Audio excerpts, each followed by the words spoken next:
Welcome back. Welcome back, man. It's been a minute. Welcome back. Welcome back. Welcome back. We're in person. We're in person. We're in person. And this isn't going to be like a hour and a half, 2 hour long podcast. We're going to be reviewing Wicked today, a movie that we just saw yesterday, man. And I'm glad we did. I know we're late, but we've had a lot going on these past couple weeks, but we watched it. We did. We did watch it. And it was man. fucking. It was good. amazing. It was really. It was good. insane. It was really Look, good. so let's start by this, Brayden. Just to tell like your history with Wicked, what you know. Me personally, I didn't know anything about Wicked. I knew it was a prequel to Wizard of Oz, which I love that film. It's classic. But I didn't know anything about this. I didn't know anything about the show. Nothing. Of course, the iconic note that is from that Broadway show and Broadway play, but didn't know much about it. So I kind of went into this blind. Wasn't expecting a lot because I'm not a big musical guy at all. Mm-hmm. At least with films, like I like going to actual theaters and going to musicals and seeing it in person because there's just something about hearing a voice like that live. But I'm not really a big musical and film guy. So I'd had low expectations, and man, it blew me away. Brayden, what about you? It was pretty good. Yeah, man. Like I've done plays and stuff my whole life, so I know a lot about Wicked, and I was actually very grateful when I was early on in high school. I went and saw Wicked on it's like the West End. It's called the West End. It's like Broadway in England. And yeah, man, I remember watching it, hearing Defying Gravity, and I was like, bro, I was in tears. I was like, oh my God. For the first time, I'd never been like that. Like, I've heard of people crying in person, people singing, and I was like, nah, I've just never under it. I was like, dude, like, look, I was like, oh, pussy, bro. Yeah. I'm like, damn, bro. Nah, like, I heard it, and it, like, was just that song, and it was like, oh my God, yeah. So, I have definitely love Wicked. It's one of the only musicals I've seen on, like, a professional setting, so, yeah, it was like, he knows, I've been very excited since we heard it was coming out. Yeah. People were really very skeptical on it. You know what I mean? And we're like, we're not so sure if this is going to be great. You know, they weren't happy that it was becoming a film adaptation. But we're seeing that a lot with West Side Story, a lot of more recent. In the Heights. Yeah, In the Heights, right? A lot of them that are moving to film. And one thing I will say is when it comes to musicals, or at least musical adaptations coming into film, they're really not. I'm not big on them. They just feel off, right? Something feels off. It's like they're trying to mix the film aspects with the musical aspects, and it just doesn't hit the same. Mm-hmm. What this movie does amazing is it feels like you're watching a play. Everything from the set design to it's amazing. No, and what I really appreciate about it is I think I was going a little bit on this yesterday. It's like, so like we'll take Defying Gravity. So when you watch it in the stage, you know, when she goes up to the top of the tower and she gets on the broomstick, like, on the stage, like, it's still a beautiful, awesome moment. But, like, you know, when she's standing there, she's just got the broom. She can only stand there and do so much.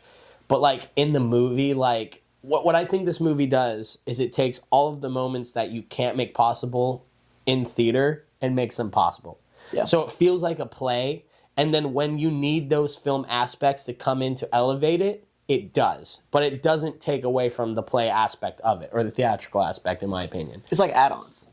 Exactly. You know what I mean? Yeah. Because at the end, like, for Defying Gravity, for example, like, when she's flying past and you hear, like, the and, like the ground is shaking and, like, the theater is shaking and, like, you know what I mean? Like, it's just, you don't get that on stage. Well, also seeing her float with the cape, and it's growing, and it's just her, and it's just that beautiful shot, which, by the way, the cinematography was unbelievable. Oh my God. I don't know who the cinematographer was. They'll probably get nominated. It needs to. This needs to be kind of what Oppenheimer was last Remember that year. transition with the lake? Oh, it was gorgeous. There was like one transition where they were like, she was sitting there or something, or flying, and then it like, or not flying, something was happening and then transitioned into the lake, but it felt like it was like seamless. Like, you know what I mean? We mentioned it in it. We're like, dude, that was insane. Yeah. You know what I mean? It was unbelievable. Yeah. But yeah, I mean, visually, like you said, they just did such a good job of just, it felt like you were watching a play with just, I don't know, you were just so immersed, you know what I mean, with some of the new things that they brought in. It was very immersive. Very immersive and just a beautiful film, dude. So obviously you have more experience with this play. What did you think about the interpretations of the characters by the two main actresses and everyone? No, I was actually about to go on that next. In my opinion, and I think this is the best thing, a lot of people were hating on the choices because, you know, traditionally, you know, as society is today, sadly, it came down to like a big race thing with both of them. Like a lot of people were just like, it's not the usual typical thing. So people are like, oh, is this going to be, even like with Ariana, you know, because she's, you know, I guess Hispanic or Spanish in some type of way. Like people were giving her shit for it. It's like, she's wanted to play this kid since she was a kid. She's talked about it. She has a perfect voice for it. And you see in the first 10 minutes of the film why they chose her as Glinda. It's not because her name's Ariana Grande. It's literally because she's quite literally perfect as Glinda. Like, it's crazy if you were to watch the show. Like, she incorporates that with Glinda, and this is what I was saying to Logan. It's like, it's not like she is your typical high school just jerk. Like, she's just so colluded from the people around her that she doesn't realize, like, she just thinks being like this is like the norm. You know what I mean? And that it takes Alphaba and her attitude and her lifestyle to change Glinda and make her realize that as a person. So I think Ariana did a great job at like playing that ditzy jerk, but not being like too overwhelming with it. And then with, I think, you know, the star of the show was Alphaba. Like I can't, She stole it. I don't know where she came from. You know, I was talking to Logan, she did the Harriet Tubman biopic, but like besides that, I have no idea where actress came from. She's British. She has a full British accent. Yeah. And you can't hear it at all when she's singing, when she hits the notes. Oh yeah, it's dude, I just got chills thinking about her. Like her in the scene, like efforts, like when they were dancing together and she was like crying and like she joined, like dude, I almost started crying. Yeah, I was like, holy, like her performance was so captivating, and it shows in the sense. I feel like her as a person, she's dealt with a lot of adversity because she played someone like Harriet Tubman. She played Alphaba. These people who like were like with good intentions were just neglected and really had a bad upbringing.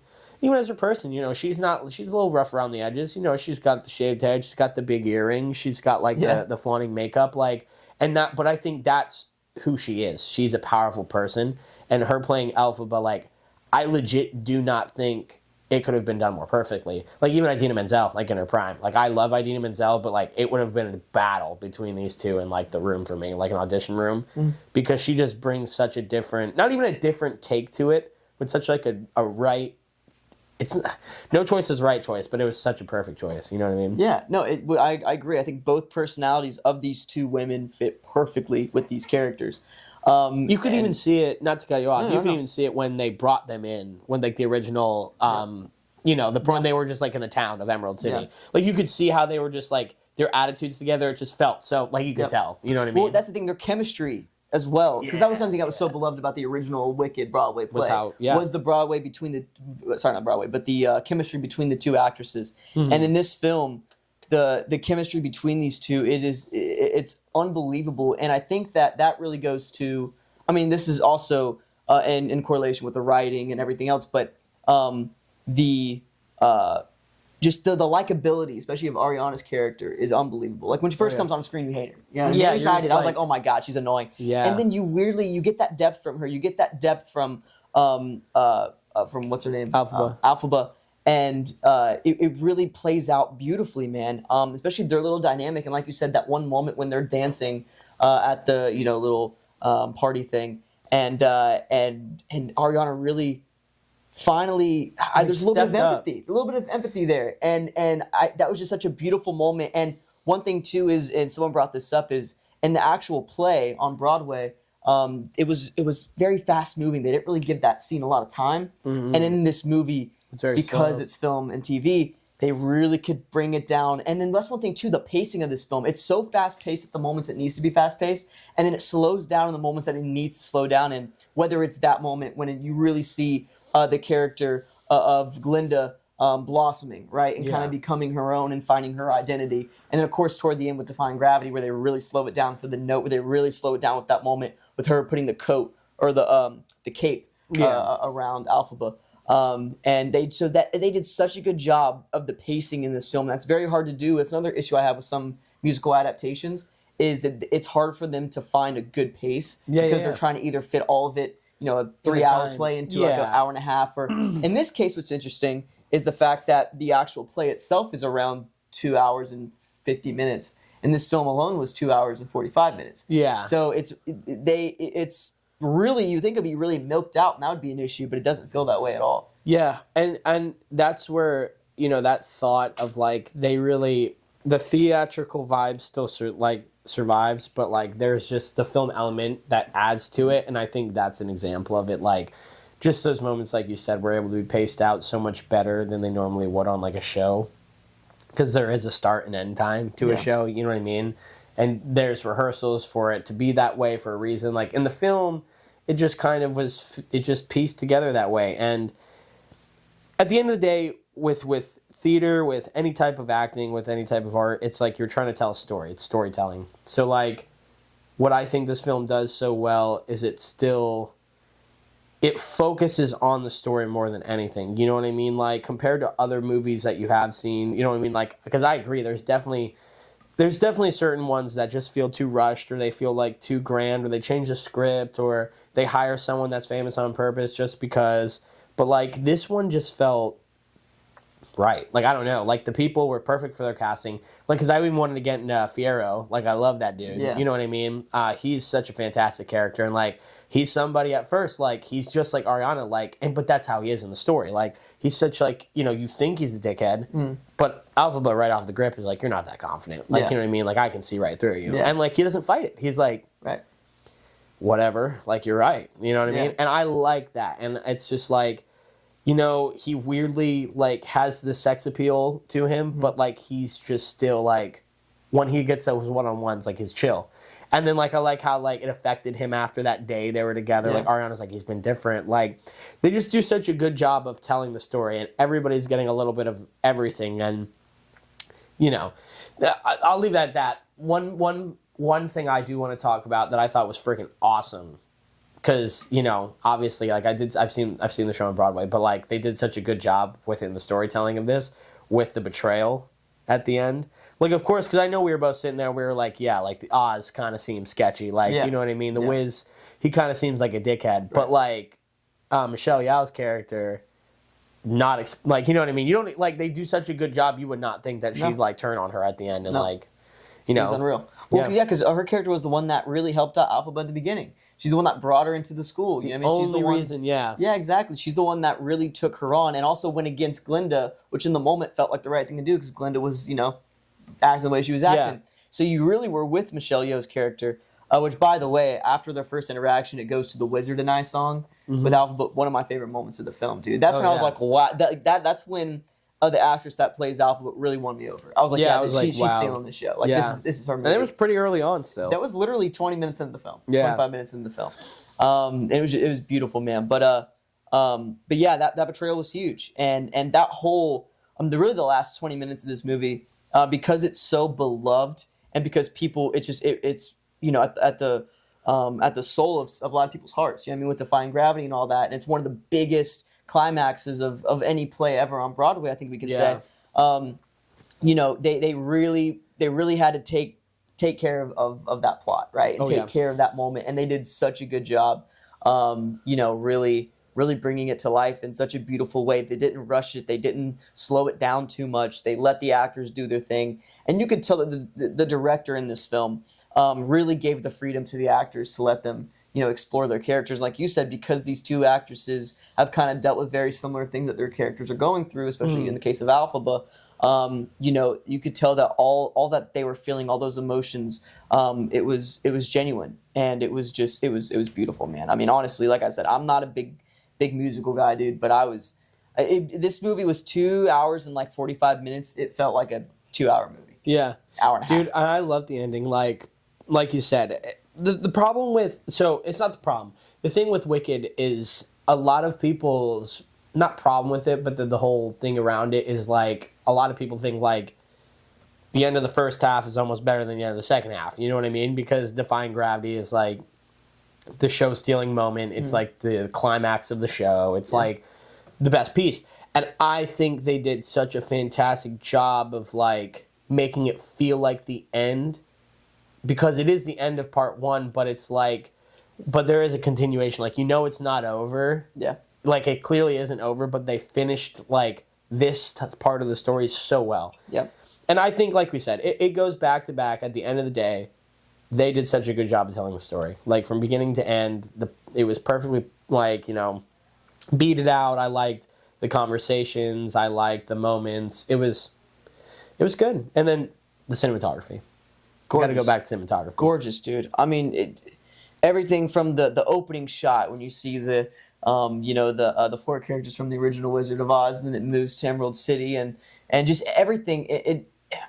One thing I really respect about this film is it wasn't a CGI, crazy fest. It was, a lot of it was practical, man. The train was practical. The big city, or not the city, but the dance scenes, bro. The what? The dance scenes, incredible. Like when the wheel was turning and they were like jumping through the bar and stuff. I was like, holy shit. That was actually my least favorite song in the whole movie. But I agree. I think, but the dance was it was amazing. I actually do agree. Yeah. It was great, dude. But yeah, I mean, just like I said, they brought this world to life, which you got to be so careful with because you don't want to overdo it with the CGI. You know what I mean? You want to keep it grounded and and connection with the original Wizard of Oz story. And someone brought up a good point. It's probably the most immersive like fantasy world that they've seen in theaters since the Harry Potter movies. And I'm like, honestly, that I agree. I agree. I totally agree. You know what I mean? Because that's very grounded. It feels real. It feels like you get transferred into that world.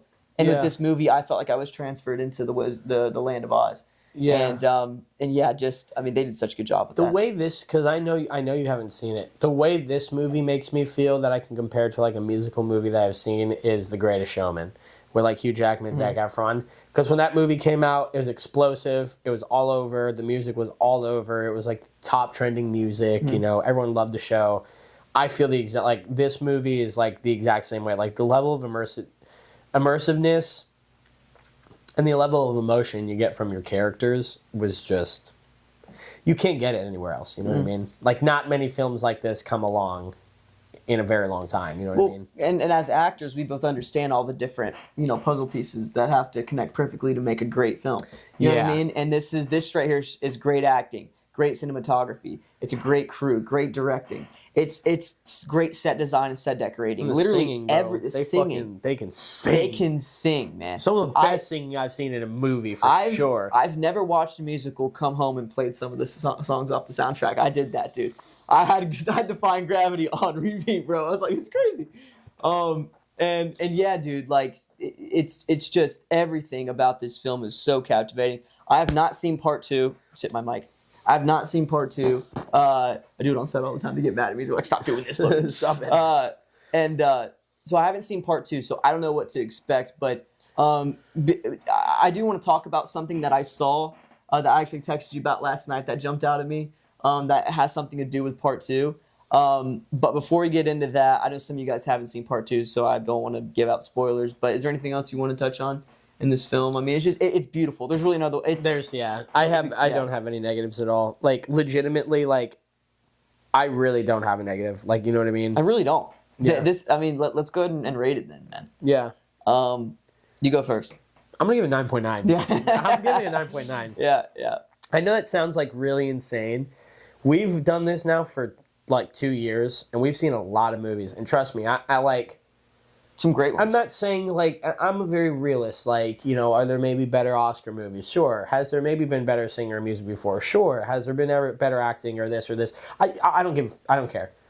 Watching this movie, pure enjoyment. Like, I could legit not find a single thing wrong with it. It was quite literally perfect, and I had fun the entire time. We were both pissed off, and we both had to piss at the same time, and we were like, dude, one of us has to stay. Like, It's one of those movies. Like I said, it's a movie that doesn't... It's my personal favorite for Best Picture this year, and it's just a movie that I don't think comes around that often. Like, It's very good. Yeah. No, I'm going to 9.9 too, which I don't think we've ever... I don't think either one of us has ever hit 9.9, let alone both of us. Like, we both have probably been in the 9s one time. Yeah. In our 2 years of doing this. Yeah. So yeah, dude. There's very few movies, yeah. Very few. Where's the plane? Where's the plane, dude? Open the door. But yeah, no, it's crazy. This film just did everything right. Everything right. I cannot wait to watch it again. We have Interstellar. Where's part 2? Though. No, dude. The fact that's probably my one negative about this film, that it's a part 1 of a part 2 series. Yeah. And you got to wait a year. To see, which I'm excited because I know. But now like part 2 is gonna break records. Bro. It's gonna be insane. It's gonna break records. What's the box office for this one right now? I don't even know. Let's look this thing up. Well, while Brayden's looking that up though, so let's talk about some of the spoilers. So if you don't know anything about Wicked Part 2, then you guys can go ahead and leave because I'm gonna dive into something real quick. So Brayden has obviously watched part 2, and he said that part 2 has something to do with the Scarecrow, and you get some backstory on the Scarecrow, and you see that character develop. And what is it saying? 81.7 million over a 3-day weekend. That was this past weekend, but it's been out for 2 weeks. So this thing's getting. Just look up Box Office Mojo. Yeah, domestically 263 million, worldwide 360 million. That's crazy. Moana 2 is like right there with it. That's insane off of one weekend. I've heard Moana 2 is not that great. Sadly. Well, because what it is it was a TV show that's supposed to be a 6 to 8 episode thing, and they put it in one movie. Horrible. So stupid. And that's what I heard. Is it reminds people of like a really long TV episode. It's just so stupid. Anyway. So he said something about how there's a development of Scarecrow, and you get to learn more about his character in the part 2 of Wicked, and how like not Judy Garland, but her character in Dorothy comes back and whatever, and you get a little bit more of that because the timelines overlap a little bit. Mm-hmm. And as like the story of Wicked ends, it's so weird because part 2 is basically all of the Wizard of Oz movie. Like, while Dorothy and them are doing their own thing, like. They get brought up a lot in part 2 just because of the fact they're running around doing shit and they're trying to like. Obviously, of watching part 1 and watching The Wizard of Oz, part 1 we know of Wicked that Elphaba's a really, really good person, like the only good guy, but literally at the end the Wiz like convinces everybody she's like the devil. And so when Dorothy and them show up, the house lands on her sister, she's pissed. They think she's an evil villain. You know what I mean? Which I'm excited to see how the girl in the wheelchair becomes the Wicked Witch of the East. I think that's going to be very interesting. I'm excited to see that. That's going to be really cool. And then, because like I saw some clips online too of like... I dabbled on it a little bit with you yesterday, like so little, and I was like, that's it. Yeah, no, so I'm excited to see that, which we know that. But when it comes to the Scarecrow thing, what I'm really excited to see is I went back and watched Wizard of Oz last night after watching Wicked. And I was like, I want to see if there's any like clues in what's going on here. Obviously, they didn't know the Wicked book, wasn't even written until like '95. Yeah. That the musical was built off of. So like they had no idea that the Wicked Witch of the West was going to be a good, anti-hero type character. Yeah. But so I went back and looked at just some things that they might have shown a little bit in Wicked that I missed. And one thing is when they're going through the poppy field in Wizard of Oz back in 1939, they all pass out except for, the Tin Man, he doesn't pass out either. And then the Scarecrow doesn't pass out. Tin Man starts crying or whatever, and then he freezes. And then the Scarecrow stays awake. I was like, that's really interesting, because in Wicked, there's a scene where, they come in, they're, getting rid of the animal professor, the goat guy, or, Peter Dinklage, and they get him out, and then Alpha gets really mad, has a bunch of poppies that she brought to give to the goat, slams it, and then they start floating, and it makes everyone fall asleep except for Alphaba and Fiera. Now, which is very interesting. Which, by the way, in the original Wizard of Oz, Alphaba is the one that created the poppy field to make them fall asleep. So that's another thing. People who've seen Wicked, the musical, and know the story, you know exactly what happens. People who haven't, I'll let you pick your brain with that. You know what I mean? That's all you get. Those are some things to think about. That's all I'll say. Really cool. Yeah. So I don't know if I'm onto something. I'm assuming I am, but it's very cool to see that connection. I'm finding little things every time I go back. So I'm probably gonna watch Wicked another 2 to 3 times before we see this thing next year. Yeah. It's so good. I'm telling all my family, all my friends to watch it, man, because it's just these are the types of films that need to blow up because they're just can really see all the effort behind the scenes that make it what it is. Yeah. So yeah, I would dive in a little bit more into part 2, or Brayden would, but I'm trying to stay away from some spoilers because I want to be surprised a little bit. I know that I've seen some of the stuff, like since this is part 2, I can go ahead and say it. I've seen that Oz dies and some other things happens, but I don't know, maybe I'm off. But I think that's kind of what I saw, and I know that Alphaba and Glinda have a battle of some sort. So I know it's gonna get crazy. I'm really excited to see it. And I know the music's going to be wild because you're really getting to that climax of the whole play. It's going to be amazing, dude. I cannot wait. I'll just say my only 2 cents on it is like, it's so funny because a lot of it just isn't what it seems, I'd say. You know what I mean? No. Good. It isn't what it seems. Yeah. Okay. I'm excited. It's gonna be good. But you guys let us. Anything else you want to say on the film? Watch it. Watch it. It's beautiful. It's beautiful. Yes, sir. Yeah, you guys let us know your rating down below, man. What do you think of this film? Rate on a scale of 1 to 10. Down below. Let us know, baby. Subscribe, hit the like button. Tell us what movies you guys want us to review down below. What Interstellar movies next coming up. week. Dude, we're seeing it Friday in IMAX, or not Friday, but sometime in IMAX. It's gonna be amazing. It's first time seeing it. I've seen the movie. First time I watched it 4 days in a row. Honestly, it's funny. I was going to watch it, but Logan's told me about this for like a year now, so I was like, I'm not watching it. I'm going to see it in fucking theaters for the first time, bro. That was great. You told me to watch it. I'm not watching it. I'm not watching it. No, I'm going to watch this in theaters. Which, honestly, man, it's Christopher Nolan's going to be gorgeous, man. I'm gonna start crying and I'll record it. Yeah. Us both, brother. Us both. I'm just going to whip out the phone and be like, cheese. Cheese, man. Love y'all, though. Subscribe, comment, like down below, man. We love you guys. We'll see you next time. share. Where's Spling?